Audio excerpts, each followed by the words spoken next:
Nous disions Romains 8, du 10e verset au 11e verset. Lisons la parole du Seigneur. Il est dit ceci: et si Christ est en vous, le corps, il est vrai, est mort à cause du péché, mais l'esprit est vie à cause de la justice. Et si l'esprit de celui qui a ressuscité Jésus d'entre les morts habite en vous, celui qui a ressuscité Christ d'entre les morts rendra aussi la vie à vos corps mortels par son esprit qui habite en vous. Amen. Pour toute la gloire de Dieu, nous disons merci à Dieu pour la parole qu'il a prévue pour nous ce soir, pour nous édifier, pour rendre encore de plus en plus épanouis et heureux, sinon d'avoir le repos dans notre vie spirituelle.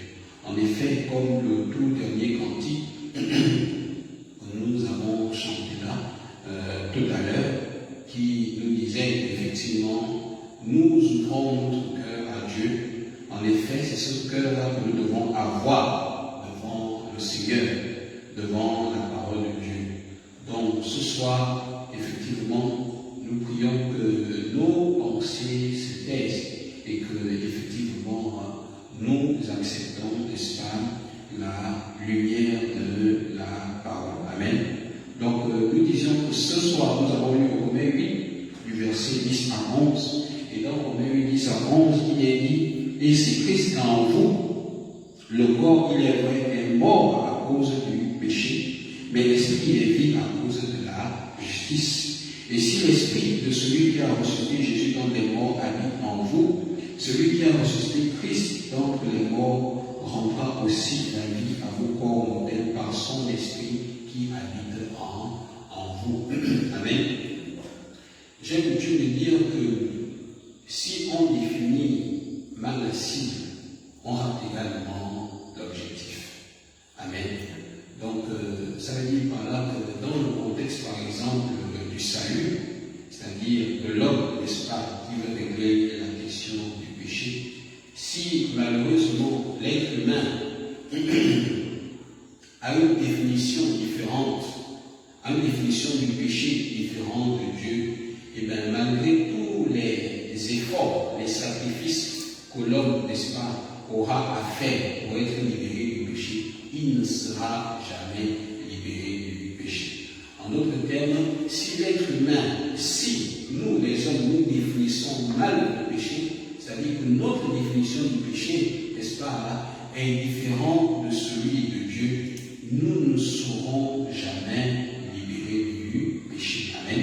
Nous ne serons jamais libérés du péché. Et donc, justement, c'est malheureusement le problème que les croyants d'aujourd'hui connaissent. C'est-à-dire que peu importe les bords, que ce soit les chrétiens, que ce soit les musulmans, pour ceux-là que nous connaissons plus, on y ramène aussi les animistes, les hindouistes, en tout cas peu importe les religions qui, n'est-ce pas, veulent régler la question du péché. Eh bien, jusqu'aujourd'hui, l'une des raisons principales pour lesquelles, n'est-ce pas, ils luttent encore avec le péché jusqu'aujourd'hui, c'est d'une part parce qu'ils ignorent profondément ce qu'est le péché. Amen. Donc, ils confondent, n'est-ce pas, le péché, n'est-ce pas, aux actions, aux mauvaises actions de notre chair. Amen. Cependant, justement, nous sommes dans Romains. Si par exemple, nous lisons Romains 7, à partir du verset 19 par exemple, il dit ceci: car je ne fais pas le bien que je veux, et je fais le mal que je ne veux pas. Et si je fais ce que je ne veux pas, ce n'est plus moi qui le fais, c'est le péché qui habite en moi. Amen. Donc je redis essentiellement ces deux versets. Il dit, c'est l'apôtre Paul qui parle, qui confesse, qui témoigne, n'est-ce pas, son cœur. Ça dit, il dit, je ne fais pas le bien que je veux faire, et je fais le mal que je ne veux pas. Et si je fais ce que je ne veux pas, ce n'est plus moi qui le fais, c'est le péché qui habite en moi. Alléluia. Alléluia. C'est très extraordinaire.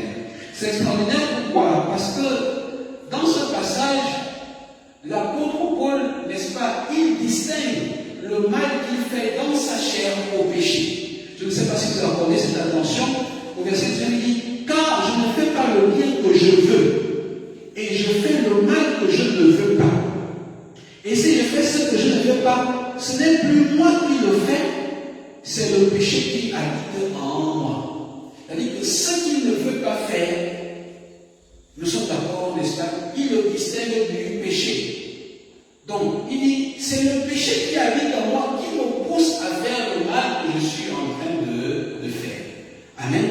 Donc, effectivement, quand nous lisons, ne serait-ce que ce bref passage, nous voyons que l'apôtre Paul, si nous accordons de l'attention, nous voyons que l'apôtre Paul, n'est-ce pas, distingue le péché de l'action mauvaise qu'il fait dans sa chair.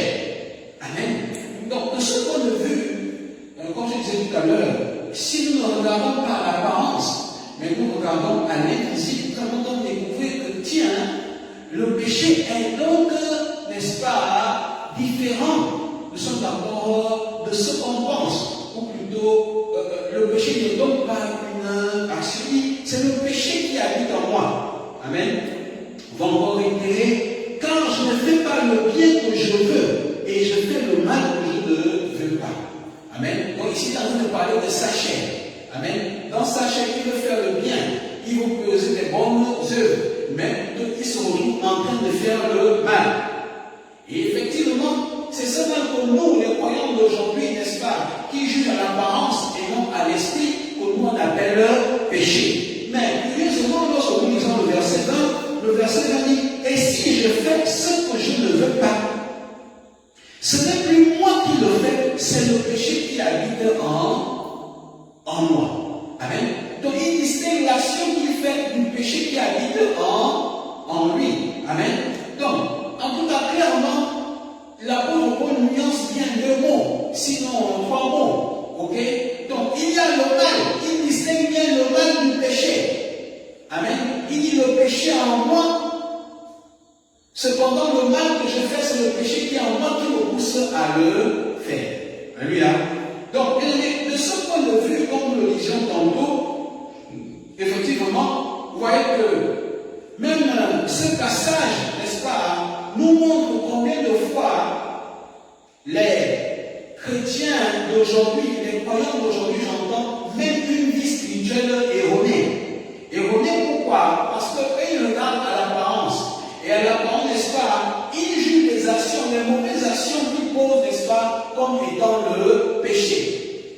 Quoique effectivement, nous condamnons ces actions. Nous, ce n'est pas des bonnes œuvres, nous sommes d'accord, mais du point de vue spirituel, nous sommes d'accord, l'apôtre Paul n'appelle pas cela le péché. Amen.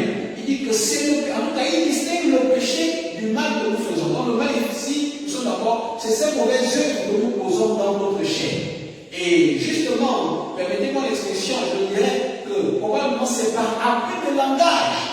Ou plutôt, c'est plutôt ce mal que nous faisons dans notre chair, notre désobéissance à la loi, par exemple, en d'autres termes, nos mauvaises œuvres, que nous on appelle péché. Que le commun, n'est-ce pas, que le croyant aujourd'hui appelle le péché. Cependant, l'apôtre Paul, n'est-ce pas, n'appelle pas ça le péché. Nous sommes d'accord, il distingue ces mauvaises actions du péché. Alléluia. Effectivement, par la grâce de Dieu, le Seigneur, effectivement, par sa grâce, nous a effectivement bel et bien révélé ce qu'est le péché. Et bien, moi aussi, dans l'Église, effectivement, le Seigneur, en nous accordant la grâce de découvrir à la lumière de la parole de Dieu ce qu'est le péché. C'est pour ça, effectivement, j'ai l'habitude de vous dire aussi que ici, en vérité, le péché, c'est l'esprit du diable. C'est l'esprit de désobéissance. Amen.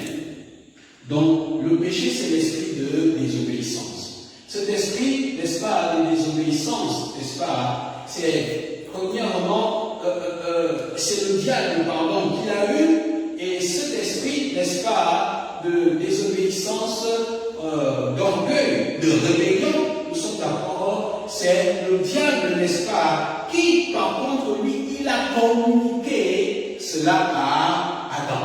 Amen. Donc, le diable, n'est-ce pas, a communiqué à Adam le cœur de l'incrédulité, le cœur de l'incrédulité, le cœur de ne pas croire en Dieu, le cœur de se suffire, le cœur de croire en soi-même. C'est ça, en vérité, le péché.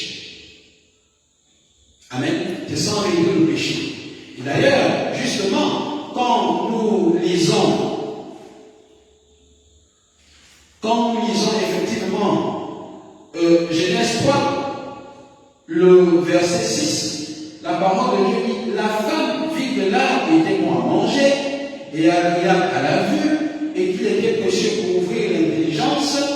Elle prit de son fruit et en mangea.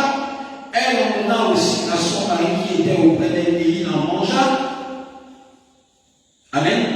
Donc, effectivement, j'ai peur d'être long, c'est pour ça que je ne vais pas trop m'étendre.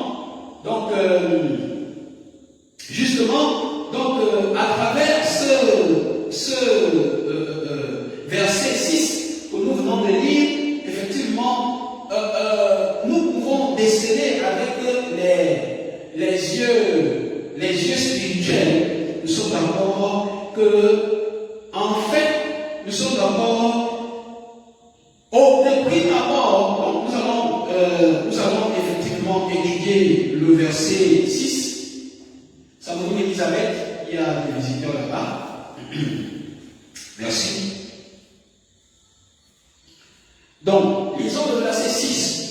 De peur, comme nous n'avons pas beaucoup de temps pour nous étendre, le verset 6 dit, la femme vit que l'arbre était bon à manger et agréable à la vue et qu'il était précieux pour ouvrir l'intelligence.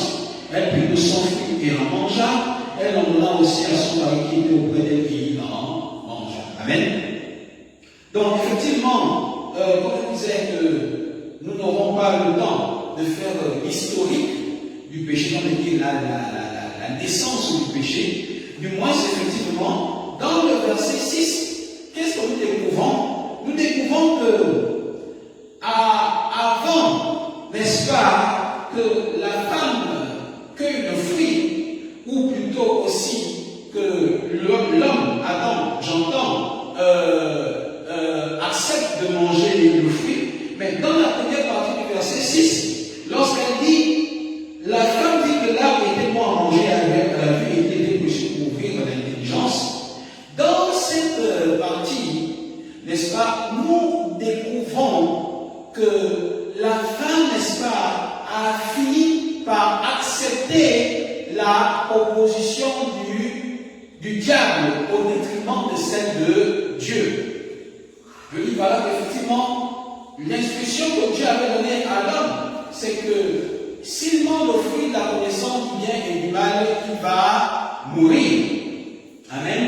Cependant, nous sommes d'accord, le diable, lui, il a dit à la femme que si tu manges le fruit de la connaissance à l'homme, pardon, que s'il mangeait le fruit de la connaissance du bien et du mal, il n'allait pas mourir.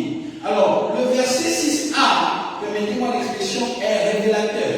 La partie 6a est révélateur. Pourquoi? On dit, la femme dit que l'arbre était bon à manger et qu'il était précieux pour ouvrir l'intelligence. Comme je disais, je n'ai pas fait l'historique, je n'ai pas lu tout le texte, par exemple du verset 1 à verset 5, parce que nous courons derrière le temps. Donc, justement, donc ici, effectivement, la femme, lorsque le diable, n'est-ce pas, lorsque la femme plutôt a observé que le fruit dont le Seigneur, n'est-ce pas, l'interdisait de consommer était beau à voir, agréable à lui, bon à manger et qu'il pouvait donner l'intelligence, et que le diable, n'est-ce pas, dit qu'il ne va pas mourir. Donc, comme le verset 6 a mais comment un fruit aussi beau, n'est-ce pas, peux-tu nous donner? Donc, après réflexion, dont la femme découverte a plutôt trouvé que, effectivement, le Seigneur lui mentait, mais c'est plutôt le diable qui disait la vérité. Donc, qu'est-ce que la partie 6a nous apprend? La partie 6a nous fait comprendre, nous fait réaliser que, dans cette partie, nous découvrons qu'au finish, la femme a fini par accepter la parole du diable. Alléluia. La femme a fini par accepter la parole du diable. Nous sommes d'accord. Donc, elle a suivi la volonté du diable au détriment de celle de Dieu. Amen. À ce moment, effectivement, la femme, n'est-ce pas, n'a pas encore cueilli le fruit. Mais plutôt, n'est-ce pas, elle a épousé, n'est-ce pas, la parole du diable. Alors, bien aimé, à ce moment, a-t-elle péché ou elle n'a pas encore péché? Elle a déjà péché, n'est-ce pas? Mais pourtant, elle n'a pas encore posé l'action. Elle n'a pas encore cueilli le fruit. Nous sommes d'accord. Mais dans son cœur, elle a déjà accepté, nous sommes d'accord, la parole du diable. Et elle a rejeté la parole de Dieu. Amen. Si vous lisez, si je ne m'abuse, si vous lisez, je pense, Jean 14, le verset 1, la parole de Dieu dit, croyez en Dieu et croyez en moi. La volonté de Dieu ne se résume qu'à ça. La volonté de Dieu se résume à ce qu'on croit en lui. Or, effectivement, dans notre cas d'espèce, dans le cas d'Adam et Ève, nous sommes d'accord, elle, n'est-ce pas, n'a pas cru à la parole de Dieu. Elle a plutôt cru, n'est-ce pas, à la parole du diable. Donc, c'est à ce moment-là que Ève a péché. Avant même qu'elle ne cueille le fruit. Amen. Elle prit de son fruit et en mangea. Elle en a aussi à son mari qui était auprès d'elle et il en mangea. Mais malheureusement, comme nous les hommes nous jugeons à l'apparence, en fait, nous pensons que c'est lorsque la femme, n'est-ce pas, a cueilli le fruit qu'elle a péché. Amen. Or, non, l'action de cueillir le fruit, ou plutôt de manger, n'est qu'une résultante du cœur qu'elle avait déjà reçu. Amen. Donc, l'action de cueillir le fruit ne sont que des symptômes du cœur qu'elle a reçu. Amen. Donc, comme le disions tantôt, effectivement, si vous le lisez d'ailleurs, nous allons entériner ce point dans 1 Timothée 2, le verset 14. 1 Timothée 2, 14.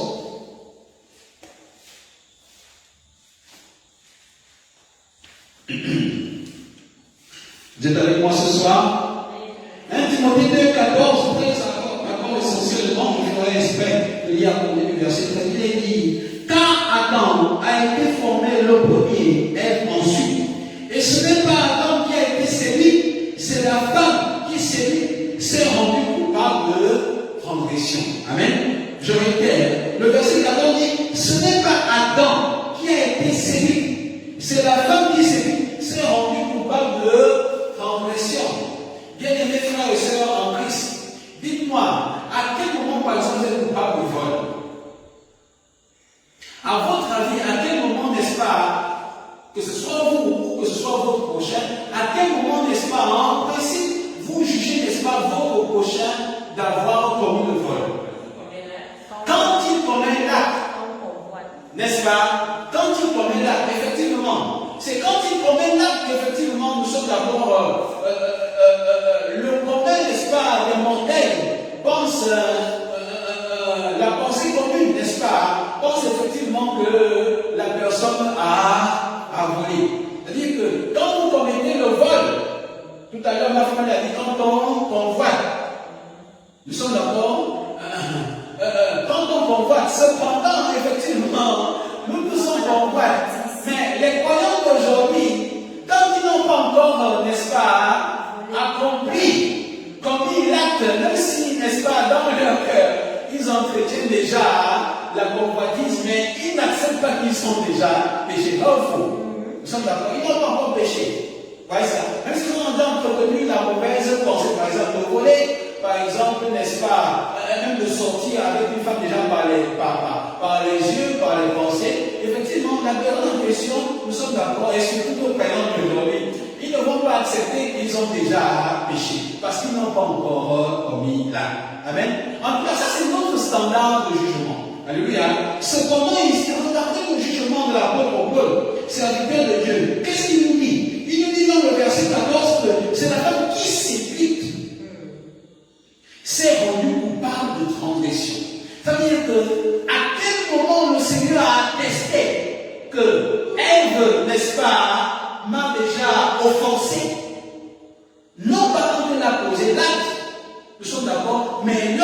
qu'elle a accepté la parole de Dieu. D'où le terme séduire. D'où le terme séduire. La femme qui séduit. Amen. C'est-à-dire qu'elle s'est laissée berner. Ce n'est pas au moment où elle cueille le fruit, ou plutôt qu'elle mange le fruit, que le Seigneur ici dit qu'elle est coupable de transgression. C'est-à-dire qu'elle a péché. Mais c'est plutôt lorsqu'elle a accepté la parole du diable. Amen. Donc vous voyez que la parole de Dieu, nous sommes d'abord diffère notre entendement spirituel à celle de Dieu. Je voulais vous dire que la parole de Dieu, n'est-ce pas, distingue notre propre jugement à celui de Dieu. Amen. Nous pensons qu'on a commis le péché, nous pensons qu'on a péché, pardon, lorsqu'on pose la mauvaise action. Cependant, le Seigneur nous montre ici que quoi que nous n'avons pas encore commis la mauvaise action, dès lors que nous avons déjà accepté la parole du diable, nous sommes déjà pécheurs. Amen. Donc, voyez-vous, donc ici, ce n'est pas l'action, n'est-ce pas, de cueillir le fruit qui est le péché aux yeux de Dieu, au niveau d'Adam, ce n'est pas ça, mais c'est plutôt, n'est-ce pas, la parole du diable qu'elle a acceptée, contrairement à celle de Dieu. Pour me résumer, bien aimé, en vérité, le péché, nous sommes d'accord, c'est croire en la parole du diable au détriment de celle de Dieu. Le péché, n'est-ce pas, c'est le péché, donc le péché, n'est-ce pas, comme je disais tout à l'heure, c'est l'incrédulité en la parole. Le péché, c'est l'esprit de désobéissance. Amen. Le péché, c'est l'esprit de désobéir à Dieu. C'est ça le péché d'Adam. Le péché, c'est l'esprit de désobéir à Dieu. Or, qui de prime abord a eu cet esprit, c'est le diable. Et le diable nous a communiqué cet esprit. C'est ça exactement le péché. Amen. Et justement, comme nous avons lu Romains 7 tout à l'heure, c'est pour cela dans Romains 7, nous sommes d'accord, l'apôtre Paul a distingué cet esprit. C'est pour cela dans Romains 7, qu'est-ce qu'il a dit? Il a dit, qui est la page, on va nous le lire. Romains 7. Ah, je l'ai dit. Il dit, si je fais ce que je ne veux pas, ce n'est plus moi qui le fais, c'est le péché qui habite en moi. Amen. Comme je disais encore tantôt qu'en vérité, je veux te dire, aujourd'hui, les croyants d'aujourd'hui matérialisent le péché. Les croyants d'aujourd'hui matérialisent le péché. On dit que le péché, c'est le vol, c'est ceci, c'est cela. Nous sommes d'accord, mais ici, nous sommes d'accord, est-ce que l'action de voler peut se trouver dans le cœur de l'homme? Non, n'est-ce pas? Mais dans la dit le péché, c'est le péché qui est en moi. Amen. Ça veut dire que c'est l'esprit de désobéissance qui est en moi. Le péché, c'est l'esprit de désobéissance. Donc, tous les êtres humains, par Adam et Ève, nous avons reçu cet esprit de désobéissance. C'est cet esprit de désobéissance, effectivement, qu'on appelle le péché. Amen. À l'instar de Genèse 1, je pense, Genèse 3, pardon, le verset 6, qui nous dit qu'une fois, n'est-ce pas, la femme a accepté le cœur du diable dans son cœur. Elle a fini par quoi? Poser l'action de cueillir le fruit. Nous sommes d'accord? De même également, comme nous l'avons si bien vu dans Romains chapitre 7, au verset 20, qui dit, et si je fais ce que je ne veux pas, ce n'est plus moi qui le fais, c'est le péché qui habite en moi. Donc là maintenant, nous allons voir la nuance qu'il y a entre le péché et les mauvaises actions que nous posons. Amen. Donc, que ce soit dans Genèse 6, Genèse 3, 6, nous sommes d'accord, comme Romains 7, le verset 20, qu'est-ce que nous voyons? Nous voyons que c'est le péché qui est en nous. Nous sommes d'accord, qui a poussé les mauvaises actions que nous manifestons. Comme on le voit cité justement dans Romains 7. C'est pour ça que dans Romains 7, c'est très intéressant. L'apôtre Paul distingue le mal qu'on fait du péché. N'est-ce pas? Il dit, le verset 13 dit, je ne fais pas le bien que je veux, et je fais le mal que je ne veux pas. Mais écoutez le verset 20. Au verset 20, qu'est-ce qu'il dit? Si je fais pas, ce n'est plus moi qui le fais, c'est le péché qui habite en moi. Vous voyez ça? Il distingue le mal qu'il ne veut pas faire au péché. Dans le mal ici, c'est la mauvaise action. Mais il dit que si je fais le mal que je ne veux pas, ce n'est pas moi qui le fais, c'est le péché qui habite en moi. C'est-à-dire que l'esprit de désobéissance, le mauvais esprit qui est en moi, c'est celui qui me pousse à poser les mauvaises actions que je veux faire. Mais ce n'est pas ces mauvaises actions-là que l'apôtre Paul l'appelle péché. Il appelle péché l'esprit de désobéissance qui est en lui. Donc, ce que je voulais vous dire, qu'il y a donc une corrélation entre le péché et les mauvaises actions que nous faisons. C'est le péché qui suscite les mauvaises actions que nous faisons, à l'instar du vol, de la jalousie, bref, tout ce qui est comme vice. Amen. Par exemple, nous allons énumérer ces quelques vices à travers Marc 7. Marc 7. Vous êtes avec moi ce soir? Marc chapitre 7. Dans Marc chapitre 7, qu'est-ce que le Seigneur Jésus-Christ dit dans les versets 20 à 23? Il dit encore, ce qui sort de l'homme, c'est ce qui souille l'homme. Car, c'est lui dedans, c'est du cœur des hommes que sont les mauvaises pensées, les adultères, les impudicités, les meurtres, le vol, les cupidités, les méchancetés, la faute, le dérèglement, le regard envieux, la calomnie, l'orgueil, la folie. Toutes ces choses mauvaises sortent dedans et souillent l'homme. Amen.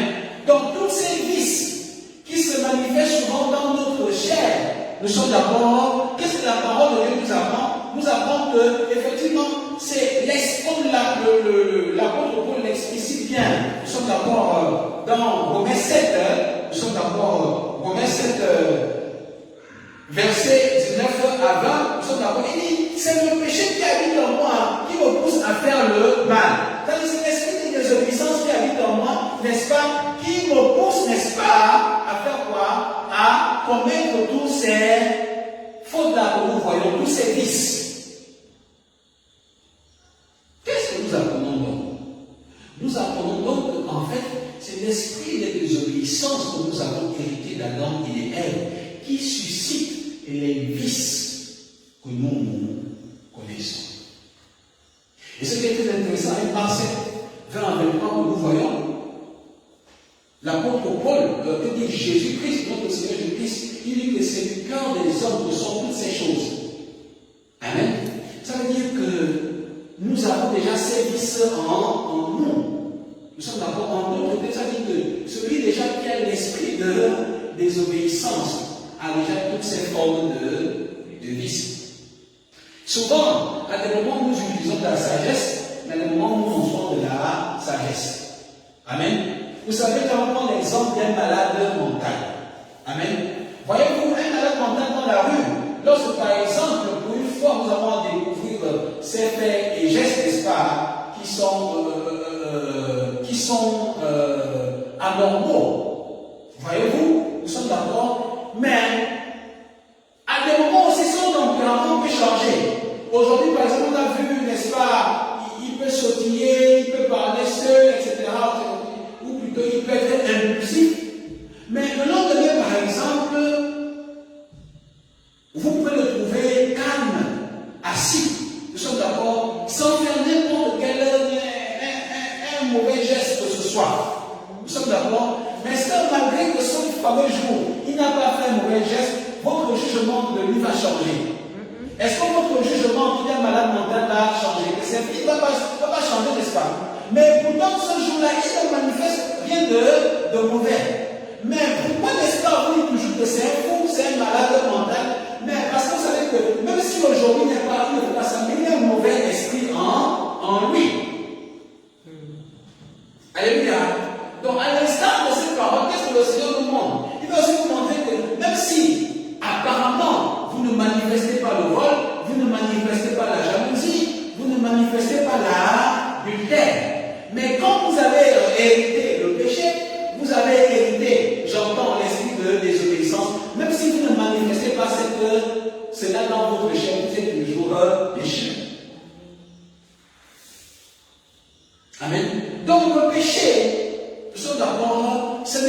les mauvaises actions que nous posons. Les mauvaises actions que nous posons ne sont que les symptômes du péché. Ce sont les fruits du péché. Mais le péché en lui-même, c'est l'esprit de désobéissance que nous avons reçu. Amen. Cependant, effectivement, ce que ces paroles aussi nous enseignent, à travers les différents textes qu'on a vus, ces paroles nous enseignent aussi, c'est que le péché que nous avons reçu renferme tous les vices que nous avons. Amen. Quand je dis que nous connaissons dans notre vie, alléluia, mais il y a une bonne nouvelle, laquelle? Lisons Hébreux chapitre 9. Hébreux chapitre 9. Alléluia. Pour toute la gloire vienne au Seigneur. Donc, nous lisons Hébreux chapitre 9. Qu'est-ce que Hébreux 9? Le verset, alors, expressement, nous allons lire un peu plus haut, Hébreux 9, à partir du verset, expressement à partir du verset 24. Amen. Hébreux 9, à partir du verset 24 jusqu'au verset 26. Je commence au verset 24 pour que nous connaissions le sujet ici. Amen. Car Christ n'est pas entré dans un sanctuaire fait de main d'homme, en imitation du véritable, mais il est entré dans le ciel même, afin de comparaître maintenant pour nous devant la face de Dieu. Et ce n'est pas pour s'offrir lui-même plusieurs fois qu'il est entré comme le souverain sacrificateur entre chaque année dans le sanctuaire avec du sang étranger. Autrement, il aurait fallu qu'il eût souffert plusieurs fois depuis la création du monde. Tandis que maintenant, à la fin des siècles, il a apparu une seule fois pour abolir le péché par son sacrifice. Alléluia. Amen ou amen? Amen. N'est-ce pas? Donc, quelle est la bonne nouvelle face au péché que nous connaissons, que le Seigneur nous annonce ici, au verset 26? La bonne nouvelle que nous attendons au verset 26 des Hébreux 9, c'est que la parole de Dieu nous apprend que Jésus-Christ, n'est-ce pas, par son sacrifice, a aboli le péché. Amen. Vous voulez que je vous dise ce verset, le verset 26 dit, autrement, il aurait fallu qu'il puisse souffrir plusieurs fois depuis la création du monde, tandis que maintenant, à la fin des siècles, il a apparu une seule fois pour abolir le péché par son sacrifice. Amen. Donc, les Saintes Écritures, la parole de Dieu nous apprend que par le sacrifice de Jésus-Christ, qu'est-ce qui s'est passé? Qu'est-ce qui s'est passé? Qu'est-ce qui s'est passé? Le péché a été aboli. Amen. Je relis encore, c'est devant moi. Il a pas eu une seule fois pour abolir le péché par son sacrifice. Il est eu pour qui? C'est de Jésus-Christ qu'on parle. Le Seigneur nous apprend que Jésus-Christ a apparu dans ce monde pour abolir le péché par son sacrifice. Dans la parole de Dieu nous apprend que par le sacrifice de Jésus, le péché que nous avons hérité et qui renferme aussi tous les vices du monde que nous commettons a été aboli définitivement. Il faut bien placer l'expression aboli. Aboli, ça veut dire enlever définitivement. Amen. Amen. Nous sommes d'accord. Donc, le péché que nous avons reçu, l'esprit de désobéissance, n'est-ce pas, qui est entré en nous, nous sommes d'accord. Jésus-Christ a ôté à la croix une fois pour toutes. Jésus-Christ a ôté la racine, mais également les branches. La racine, c'est quoi? La racine, c'est le péché que nous avons hérité. Nous sommes d'accord. Les branches, c'est quoi? Les branches, n'est-ce pas, c'est le péché, je te dis, n'est-ce pas, c'est les mauvaises actions, les vices que le péché originel a suscité. Donc, les vices, les branches, les fruits, c'est quoi? C'est le vol, le mensonge, bref, tout ce que vous voulez. Amen. Donc, à la croix, Jésus-Christ nous a totalement libérés du péché. C'est la bonne nouvelle du Seigneur. Et donc, de ce fait, grâce au sang de Jésus-Christ, nous sommes définitivement justes. Nous sommes définitivement saints. Non pas par nos œuvres, non pas par nos efforts, mais par le sang pur de Jésus-Christ. Alléluia, que toute la gloire revienne à Dieu. Cependant, ce soir, notre texte de base, c'était Romains 8. verset 10 à 11. Et qu'est-ce qu'il dit dans Romains 8, verset 10 à 11? Il dit, et si Christ est en vous, le corps, il est vrai, est mort à cause du péché, mais l'esprit est vie à cause de la justice. Et si l'esprit de celui qui a ressuscité Jésus d'entre les morts habite en vous, celui qui a ressuscité Christ d'entre les morts rendra aussi la vie à vos corps mortels par son esprit qui habite en vous. Amen. Comme il y a cela quelques jours, je pouvais le témoigner à nos dévotions matinales, que ça fait près de 1 à 2 semaines que, effectivement, je vais parler de façon générale, que je ne pratique pas les œuvres spirituelles. Amen. J'entends par œuvres spirituelles, n'est-ce pas, par exemple, la lecture de la parole, l'évangélisation, pour ne citer que cela. Amen. Donc vraiment, ça me rendait triste, ça me rendait malheureux, n'est-ce pas? Ça me rendait même honteux, n'est-ce pas? De ne pas, par exemple, aller en évangélisation, de plutôt paresseux, à vouloir seulement envie de dormir, au lieu d'aller en évangélisation. Je n'avais même pas, nous sommes d'accord, la force d'écrire, d'envoyer un message à des invités pour leur inviter à venir écouter la parole. Je n'avais même pas la force d'aller en évangélisation. Même pour lire la Bible, effectivement, je manquais de lire la Bible. En tout cas, j'étais vraiment triste de ce que je ne pouvais pas faire cela. Mais après, par la grâce de Dieu, le Seigneur m'a rappelé ce merveilleux passage que nous lisons.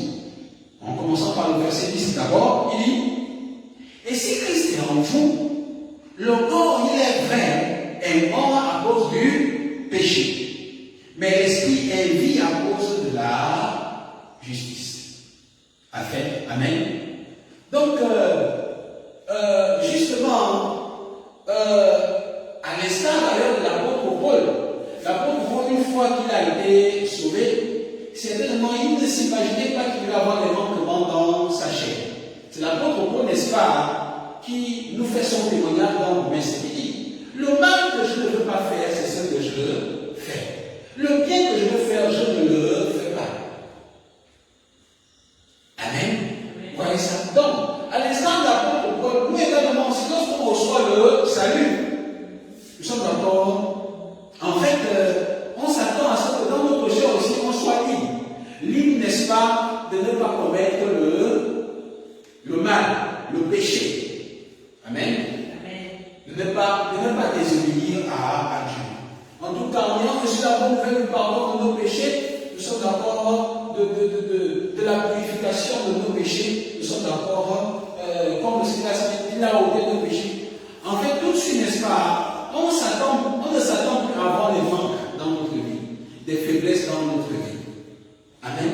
Mais d'abord, alors qu'il a été sauvé par le Seigneur Jésus-Christ, il est surpris de faire le mal qu'il ne veut pas faire.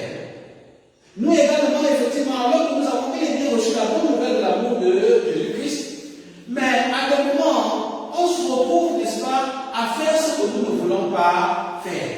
On se retrouve, n'est-ce pas, à être, permettez-moi l'expression, n'est-ce pas, à ne pas être un bon chrétien. Amen. Et du coup, malheureusement, nous sommes d'accord, plusieurs chrétiens croyant tombent dans la condamnation. Quand, n'est-ce pas, il leur arrive, par exemple, de tomber dans le vol, dans la jalousie, dans la foi, peu importe les vices. Alors que le Seigneur leur avait déclaré d'antan que par le sang de Jésus-Christ, il leur a libéré de leur péché. Mais quand, n'est-ce pas, ils tombent dans la faiblesse, tout de suite, ils retombent dans la condamnation. Amen. Condamnation, pourquoi? Parce qu'ils se disent, ah, vraiment, je suis encore dans mes péchés. Nous sommes d'accord. Mais Dieu soit loué, notre Seigneur est là, il nous édifie. Il dit au verset 9, 10, pardon, et si Christ est en vous, le corps, il est vrai, est mort à cause du péché, mais l'esprit est vie à cause de la justice. Qu'est-ce que nous apprenons ici? Amen. Donc, je rappelle que lorsque nous sommes libérés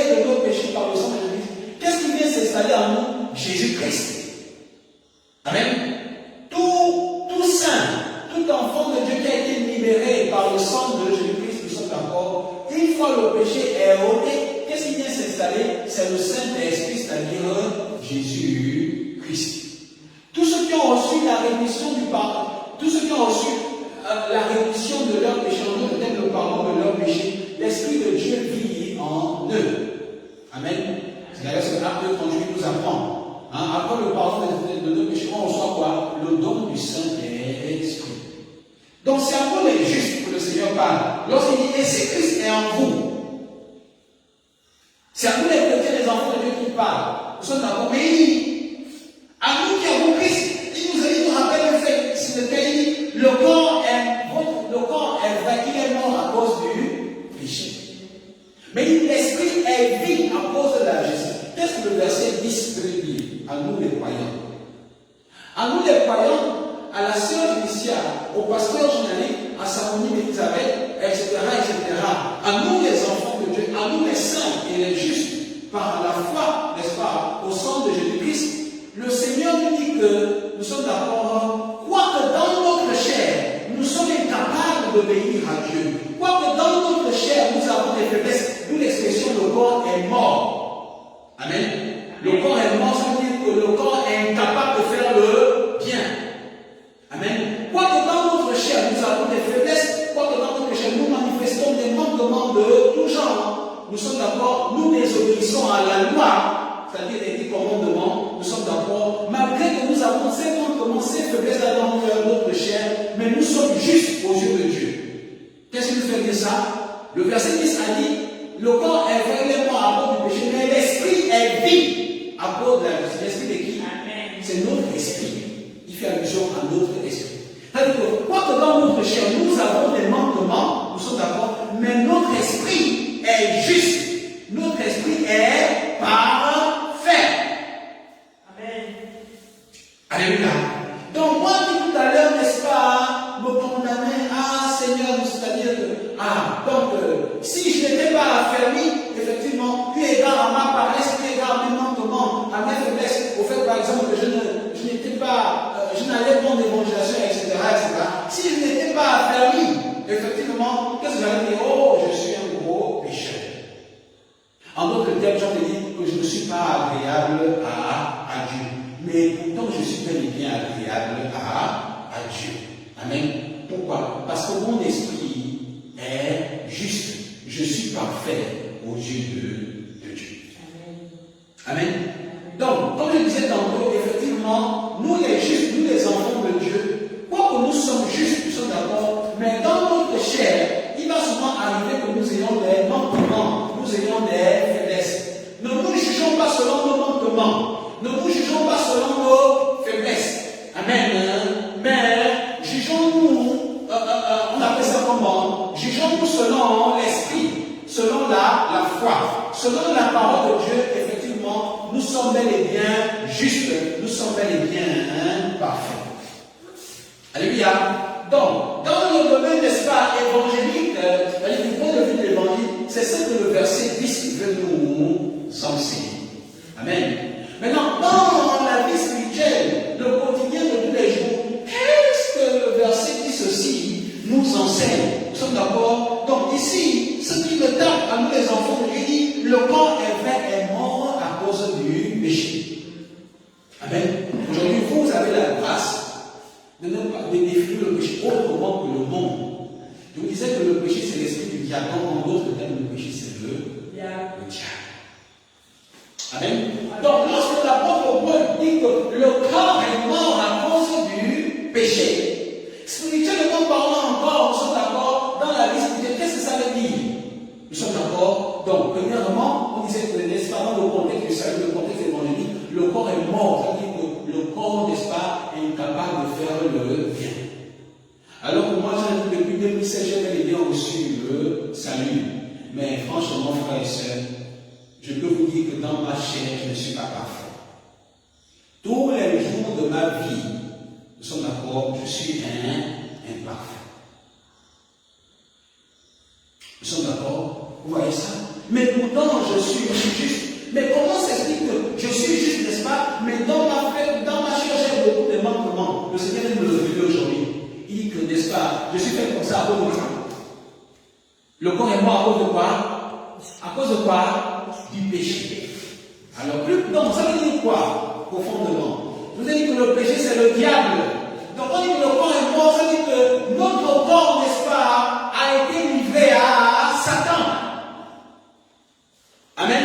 Le corps est mort à cause du péché, ça veut dire que notre corps, notre chair est livré à Satan. Alléluia. Et je vais par quelques points, nous allons le découvrir. Connaissez, n'est-ce pas, l'histoire de Jean, n'est-ce pas? Avec moi, on a l'histoire de Jean. Nous sommes d'accord? On n'aura pas tout le temps de lire, mais on va lire espacement un verset. Et depuis dans l'enfance, certainement, on a déjà eu à écouter l'histoire de Jean. Dans Jean chapitre 1, par exemple, qu'est-ce que la parole de Dieu nous apprend? L'histoire nous apprend que, n'est-ce pas, un jour, n'est-ce pas, Job revenait de ses balades sur la terre, comme, n'est-ce pas, Job 1 nous le présente, et puis, n'est-ce pas, il s'est retrouvé, n'est-ce pas, au milieu des enfants de Dieu avec qui? Avec qui? Avec Dieu. Amen. Lisons Job 1. Job 1.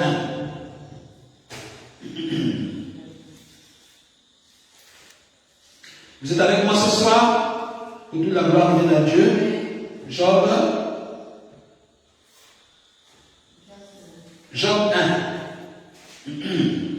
Amen. Alors, je prends un verset parmi tant d'autres. Ok, par exemple, le verset, Job 1, le verset, c'est dit: Or, les fils de Dieu vinrent un jour se présenter devant l'Éternel, et Satan vint aussi au milieu d'eux. L'Éternel dit à Satan: D'où viens-tu? Et Satan répondit à l'Éternel: De parcourir la terre et de m'y promener. L'Éternel dit à Satan: As-tu remarqué mon serviteur Job? Il n'y a personne comme lui sur la terre. C'est un homme intègre et droit, craignant Dieu et se détournant du mal. Et Satan répondit à l'Éternel: Est-ce une manière désintéressée que Job craint Dieu? Ne l'as-tu pas protégé, lui, sa maison et tout ce qui est à lui? Et tu as béni l'œuvre de ses mains, et ses troupeaux couvrent le pays. Mais étends ta main, touche à tout ce qui lui appartient, et je suis sûr qu'il te maudit en face. Amen. Écoutons le verset 12. Le verset 12 dit quoi?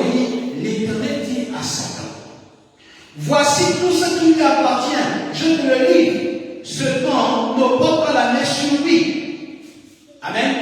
Voici tout ce qui lui appartient, je te le livre. Amen. Seulement, ne porte pas la main sur lui. Et Satan se retira de devant la face de l'Éternel. Vous comprenez ça? Donc, effectivement, un jour, le diable s'est présenté à Dieu. Après il s'est baladé sur la terre. Il ne faut pas que l'enfant s'approche là, c'est très dangereux pour la caméra. Donc, effectivement, alors, le diable a dit à Dieu: Non, Dieu, Job est aussi intègre comme ça, parce que tu as béni toutes ses œuvres, toutes ses mains, n'est-ce pas? C'est pour ça, effectivement, il ne peut être intègre. Alors, qu'est-ce que le verset 12 nous apprend? Le verset 12 nous apprend quoi? Il dit: Voici tout ce qui lui appartient, je te le livre. Seulement, ne porte pas la main sur lui. Alléluia. Ça veut dire quoi? N'est-ce pas? Dieu a dit à Satan: Satan, touche sa chair, c'est bien, son corps, nous sommes d'accord, ne touche pas quoi? Ne touche pas son âme. Ne touche pas son esprit. Alléluia. Maintenant, vous pouvez comprendre bien, le corps est mort à cause du péché. Amen. Donc, en vérité, Dieu a sauvé notre esprit, il n'a pas sauvé notre chair. Vous êtes d'accord? Il a disposé notre chair à Satan. Amen. Donc, quoi qu'effectivement nous sommes sauvés, nous sommes justes, nous sommes d'accord, mais effectivement, il va souvent arriver que nous connaissions des manques dans notre chair à tous les niveaux. Amen. Donc ici, j'entends par le corps est mort. Mort, ce n'est pas seulement du point de vue spirituel, en ce sens que notre corps, notre chair est incapable de faire le bien, de respecter les commandements, en d'autres termes, toutes les recommandations de Dieu. Mais mort aussi, dans tous les les autres aspects. Mort ici, ça veut dire aussi, par exemple, tous les problèmes que nous connaissons dans notre chair. Ça peut passer dans la santé. Les problèmes émotionnels, toute forme de soucis de la vie. Amen. Donc, notre chair connaît toute forme de soucis de la vie. Ça peut être la santé, ça peut être des problèmes émotionnels, en tout cas, toute forme. C'est ça l'expression, le corps est mort. C'est-à-dire que le corps va toujours connaître des difficultés, des soucis de tout genre. Il arrivera souvent qu'on soit anxieux, on soit préoccupé, on soit inquiet, on soit en mauvaise santé, etc. etc. Amen. C'est ça, le corps est mort. Et le Seigneur dit, il est en train de nous révéler pourquoi effectivement nous connaissons toutes ces difficultés dans notre chair. Parce qu'il a soumis notre chair à Satan. C'est Satan qui appelle le péché ici. Alléluia. C'est Satan que l'apôtre Paul appelle le péché. C'est Satan. Donc, nous sommes souvent malades. Il nous arrive souvent d'être malades. Il nous arrive souvent d'espoir de connaître l'accident. Et que sais-je encore, toute forme de difficulté que l'être humain connaît, que ce soit matériel comme immatériel, nous sommes d'accord. Nous connaissons toutes ces choses. D'accord, nous sommes des enfants de Dieu, nous sommes justes. Parce que simplement, le Seigneur a livré notre chair à Satan. Amen. Et demandez-moi pour quelle raison. Amen. Pour quelle raison? Et à ce sujet, je ne serai pas long, parce que je ne veux pas m'étendre. Je vais simplement vous rappeler que, en fait, lorsque Dieu a créé l'homme, c'est pour que l'homme soit dans une relation de dépendance avec Dieu. Amen. Lorsque Dieu nous a créés, comme je disais tantôt, c'est parce que je ne veux pas être l'homme, nous sommes d'accord. Lorsqu'en fait le Seigneur nous a créés, c'est pour que nous admirons sa gloire. C'est pour que nous admirons sa magnificence. C'est pour que nous admirons sa bonté. Amen. Nous sommes d'accord. C'est pour ça qu'il nous a créés.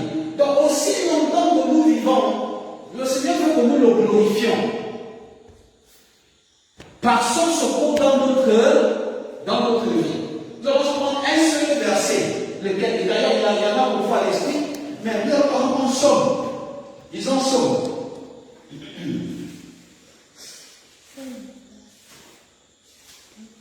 Lisons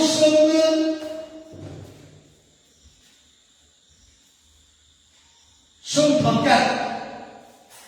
Somme 34, le verset 9.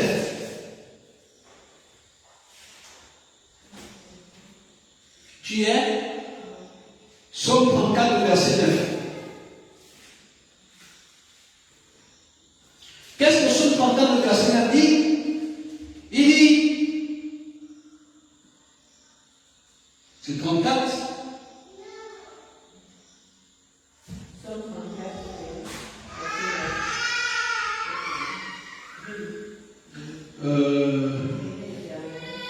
Non, ce n'est pas ça. Somme 34, verset 9. Non, ce n'est pas ça.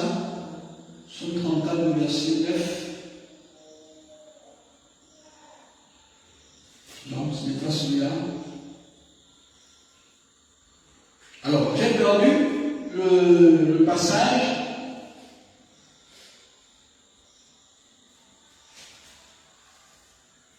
Mais en tout cas, le cœur de ce passage dit que, n'est-ce pas, le Seigneur, n'est-ce pas, vient au secours de celui qui est abattu. Vous voyez ça? C'est très intéressant. Il y a une révélation, il y a une révélation à l'intérieur. Le Seigneur vient au secours de celui qui a l'esprit abattu. Vous comprenez ça? Donc il y a un plan dedans. Et ça nous ramène encore à un verset que nous connaissons bien, que Dieu, c'est dans Matthieu 11, verset 28, venez à moi, vous êtes chargés et fatigués. Amen. Donc je disais au départ que, n'est-ce pas, quand Dieu nous a créés, n'est-ce pas, en fait, pour que nous admirions sa gloire, sa bonté, sa magnificence. En d'autres termes, Dieu nous a créés dans une relation de dépendance. Il veut que nous découvrons, n'est-ce pas, combien de fois nous avons besoin de lui. Il nous a créés, n'est-ce pas, pour l'admirer, pour le glorifier, pour le prier, pour lui demander son secours. Amen. Alors effectivement, cette question pointue, lorsque j'étais en formation, j'ai posé cela à mon pasteur. J'ai dit, pasteur. Parce que comme vous le savez, n'est-ce pas, la parole de Dieu, notre chair est vendue au péché. Il dit, pasteur, pourquoi, n'est-ce pas, le Seigneur a sauvé notre esprit, mais il n'a pas sauvé notre chair. Amen. En effet, le Seigneur n'a pas sauvé notre chair, comme on nous montre ici. Amen. Pourquoi le Seigneur n'a pas sauvé notre chair? Alors, mon serviteur de Dieu, c'est-à-dire le pasteur, il m'a dit, Yannick, si dans ta chair tu n'as pas de problème, est-ce que tu as pensé à Dieu? Amen. Amen. Est-ce que tu as pensé à Dieu? Alléluia. Celui qui n'a pas de maladie, si on a même un problème, n'est-ce pas, est-ce qu'on aura besoin, on aura la nécessité de Dieu dans notre vie? On ne trouvera pas la nécessité de Dieu dans notre vie. Amen. Quoi qu'il vit, quoi que le Seigneur est là, nous sommes d'accord. Mais si on n'a pas de problème dans notre vie, nous sommes d'accord. Effectivement, on n'aura pas besoin de Dieu dans notre vie. Or, comme je l'ai dit au départ, le Seigneur nous a créés, n'est-ce pas, pour qu'on le prie. Pour qu'on lui demande son aide, son secours. C'est pour ça qu'il nous a créés, pour dépendre de lui. Amen. Mais si on a tout, si on est dans tout le confort qu'on a, que ce soit émotionnel, charnel, je dirais même encore spirituel, nous sommes d'accord, aura-t-on besoin de Dieu? Non, n'est-ce pas? Voilà. C'est pour cela alors, nous sommes d'accord, il a laissé que nous souffrons dans notre chair. Il a laissé que nous ayons des besoins dans notre chair. Pourquoi? Parce que ça nous poussait à quoi? À prier. Ça nous poussait, n'est-ce pas, à aller à lui, à demander son secours. Amen. Par exemple, ça fait pas longtemps, il y a un couple frère de l'église, effectivement, qui très longtemps, n'est-ce pas, ne sont pas venus ici. Probablement à cause déjà de l'abondance des enseignements qu'ils ont déjà reçus. Donc, n'est-ce pas, ils se sont dit que vraiment, on n'a plus besoin de l'église. Vous voyez ça? Donc, c'est un peu le cœur de quelqu'un, donc il connaît déjà, il est suffisant. Nous sommes d'accord, mais ça ne fait pas longtemps, nous sommes d'accord, le frère, n'est-ce pas, en question, il a eu un problème. Il est tombé malade. Et sa fille aussi, n'est-ce pas, est tombée comment on appelle ça, a connu un accident. Alors ça faisait longtemps, n'est-ce pas, que ce couple m'écrivait, ou plutôt, n'est-ce pas, il sollicitait l'église, mais on était curieux dans le groupe, n'est-ce pas, qu'ils écrivent. Ils nous partagent leurs difficultés. Vous voyez ça? C'est une bonne image. C'est-à-dire que, aussi longtemps qu'il avait le problème, il ne pensait pas à l'église, à connaître la volonté de l'église, à solliciter l'église. Nous sommes d'accord? Mais quand, n'est-ce pas, le Seigneur leur a donné un problème, nous sommes d'accord, ils ont connu un problème dans leur vie. Qu'est-ce qu'ils ont fait? Ils se sont tournés à l'église. C'est une très bonne image. Amen. Donc effectivement, c'est pour ça que le Seigneur a livré notre chair à Satan. C'est-à-dire qu'il a laissé, n'est-ce pas, que Satan, n'est-ce pas, perturbe notre chair. Nous sommes d'accord dans quel but? Nous sommes d'accord dans le but que nous ayons toujours besoin de Dieu. Nous dépendions de Dieu, nous demandons le secours de Dieu. Alléluia. Donc, bien aimés, ne soyons pas surpris. Par exemple, qu'il nous arrive de tomber malade. Ne soyons pas surpris qu'il nous arrive souvent de connaître certaines épreuves, certaines afflictions. Ne soyons pas surpris, par exemple, dans le contexte évangélique, que par exemple, il nous arrive, par exemple, de ne pas bien respecter la loi. Les commandements demandent de ne pas bien suivre les recommandations de Dieu. Nous sommes d'accord. Ce n'est pas parce qu'on n'est pas spirituel. Ce n'est pas parce qu'on n'est pas juste. Nous sommes d'accord. Mais c'est le Seigneur qui le fait souvent exprès. Amen. Parce que dans cet inconfort qu'on serait, on va demander le secours à Dieu. Donc, le fait que nous ayons une maladie, le fait que il y a quelque chose qu'on n'a pas encore dans notre vie, ou qu'on a un besoin, ça ne veut pas dire que Dieu ne nous aime pas. Nous sommes d'accord? Ça veut dire tout ça, c'est juste le Seigneur qui a permis ça, pour qu'effectivement on le prie, pour effectivement, n'est-ce pas, on demande sa grâce, son secours. Amen. Et il va finir par travailler. Alléluia. Et toute la gloire de Dieu. Nous terminons le verset 11 de Romains 10, qui dit, et si l'esprit de celui qui a ressuscité Jésus dans les morts habite en vous, celui qui a ressuscité, excusez-moi, j'ai perdu la voix, celui qui a ressuscité Christ dans les morts rendra aussi la vie à vos corps mortels par son esprit qui est en vous. Amen. Donc, dans le verset 11 aussi, alors que, n'est-ce pas, par exemple, parce qu'il veut venir d'évangéliser, il veut aller en évangélisation, il veut lire la Bible régulièrement, il veut poser des bonnes œuvres à la gloire de Dieu. Nous sommes d'accord, mais souvent il arrive de ne pas faire cela. Mais il veut bien le faire. Amen. Le verset 11 nous montre comment on peut parvenir aussi à faire le bien dans notre chair. Amen. Donc, au verset 11, c'est une promesse, c'est laquelle? Je la relis pour nous tous. Il dit, et si l'esprit de celui qui a ressuscité Jésus dans les morts habite en vous. Amen. Celui qui a ressuscité Christ dans les morts rendra aussi la vie à vos corps mortels par son esprit qui habite en vous. Amen. Il y a une première fait que le Seigneur nous rappelle. C'est lequel?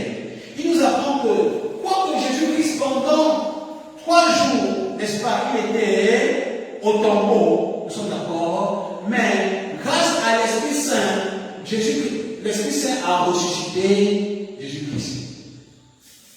Le verset nous apprend que ce même esprit qui a ressuscité Jésus-Christ dans les morts, nous sommes d'accord, c'est aussi ce même esprit qui est en nous. Amen. Nous sommes d'accord. Donc il dit, si l'esprit qui a ressuscité Jésus-Christ dans les morts habite en vous, cet esprit aussi rendra la vie à vos corps mortels. Entendez ici par exemple, de prime abord, entendez par corps mortel ici, c'est-à-dire ce corps qui est incapable de faire le bien. Amen. Donc le Seigneur nous apprend que, écoute, Dieu me demande d'évangéliser, mais je n'arrive pas à évangéliser. Mais le Seigneur me fait une première Yannick. Tu as vu? Le Saint-Esprit qui a ressuscité Jésus-Christ, le Saint-Esprit aussi va te donner la force à évangéliser. Amen. Donc moi par exemple, quel exemple je vais prendre? Seigneur, vraiment, on appelle ça comment?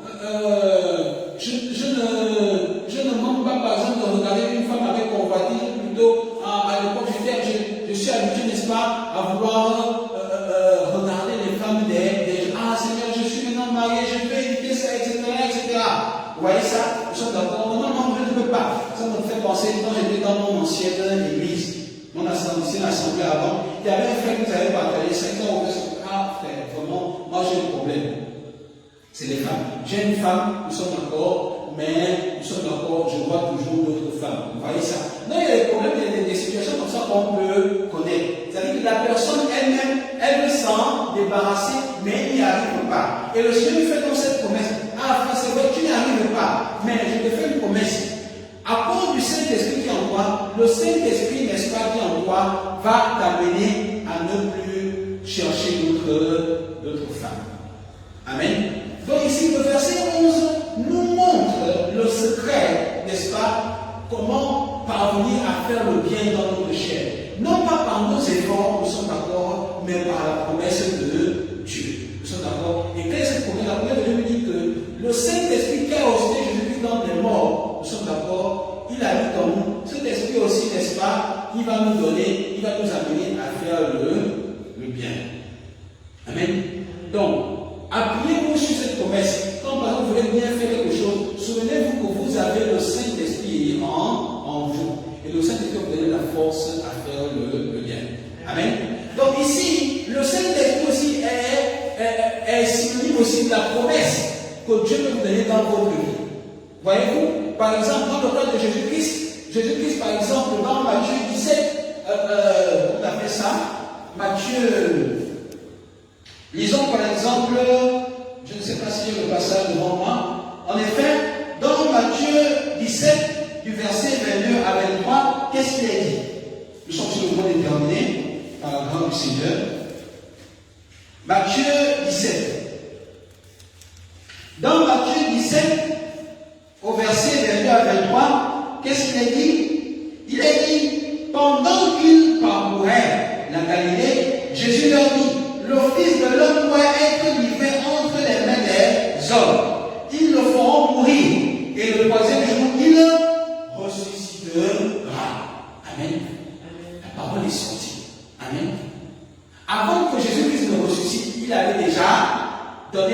parole. Hein? Sœur Vénitia, ça va? Sœur Vénitia, ça va? Ah, il faut te mettre un peu debout. Ok? Comprenez ça? Donc, dans Matthieu 17, 22 à 23, le Seigneur a énoncé une parole. Il a déclaré une parole. Il a dit, n'est-ce pas, au verset, nous allons encore le lire, il dit, Jésus leur dit, le Fils de l'homme doit être livré entre les mains des hommes. Ils le feront mourir. Et le troisième jour, il ressuscitera. Amen. Donc, le Seigneur nous a fait une promesse. Il a fait une promesse, n'est-ce pas, à ses disciples. Il a dit à ses disciples qu'il va mourir. Mais après 3 jours, il va ressusciter. Amen. Cette parole, c'est un bon pas. Alléluia. Donc, voilà un bon exemple. À l'image, n'est-ce pas, de cette promesse, n'est-ce pas, que le Seigneur a fait à ses disciples. Donc, si ces enfants croient, ces disciples croient en ça, ils vont voir aussi la manifestation. Amen. Donc, ici, ça veut dire quoi? Si le Saint-Esprit est en vous, ça veut dire que si la promesse est en vous, nous sommes d'accord, cette promesse on donnera, c'est-à-dire que cette promesse va merci, ça va se réaliser. C'est d'où l'expression le Saint-Esprit donnera la vie à vos corps mortels. Amen. Donc le verset 11 nous montre comment le Seigneur travaille dans notre vie. En d'autres termes, comment il règle nos problèmes. Par exemple, moi je suis sous là, n'est-ce pas? C'est-à-dire que je suis addict à l'alcool. Maintenant, je suis un enfant de Dieu, je suis sauvé, mais je ne suis pas encore, n'est-ce pas, libéré, par exemple, dans ma chair d'alcool. Le verset 11 nous montre, n'est-ce pas, comment je vais y parvenir. Non pas sur ma propre discipline, non pas sur mes décisions ou mes engagements, nous sommes d'accord, mais si j'ai la foi que l'Esprit de Dieu est capable de me libérer de l'alcool, effectivement, il va me libérer de l'alcool. Par exemple, la parole de Dieu aussi nous dit, justement, dans Hébreux 10, le verset 14, que tous ceux qui ont été sanctifiés sont parfaits. Amen. Donc, effectivement, cette promesse nous dit par la promesse de Dieu nous dit que je suis parfait. Mais dans ma chair, je vois que je suis alcoolique. Amen. Donc, qu'est-ce que je dois faire? Je dois garder la promesse dans mon cœur. Je dois accepter dans mon cœur que je suis parfait. Nous sommes d'accord. Et cette parole, n'est-ce pas, va se manifester, se réaliser, comme la sœur a dit, dans ma vie. Au point qu'un jour, je vais me découvrir, n'est-ce pas, à ne plus aimer, n'est-ce pas, boire d'alcool ou plutôt me saouler. Alléluia. Que toute la gloire revienne à Dieu. Amen.